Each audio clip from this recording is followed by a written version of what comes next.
చూడు, ఒక తల్లి చెప్తేనే తండ్రి ఎవరో తెలుస్తుంది. అవసరమైతే అసలు ఆయన్ని తండ్రే కాదని చెప్తాను.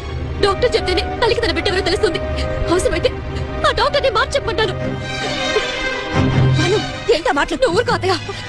ఆ రోజు భర్తని పోగొట్టుకుని బిడ్డతో వచ్చిన మా అత్తయ్య నువ్వు ఇంట్లో ఉంటుంది బాబా. మొగుడుతో అనవసరంగా గొడవ పడి వచ్చిన నిన్ను మాత్రం ఈ అత్తయ్య ఉంటుంది బాబా. నువ్వు మాట్లాడుకు మావయ్య.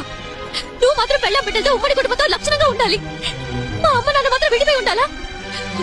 అత్తయ్య ఒక్కరోజు వాళ్ళ పుట్టింటికి వెళ్తే వెంటనే రారా అని పిలుస్తాం కదా.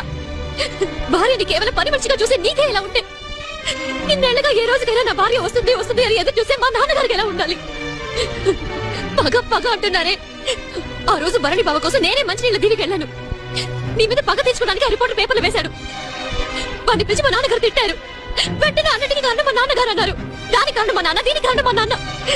ఆ మంచివాడిని అందరూ చేరి ఎందుకు ఇలా బాధపడుతున్నారు? దాన్ని కొట్టద్దు.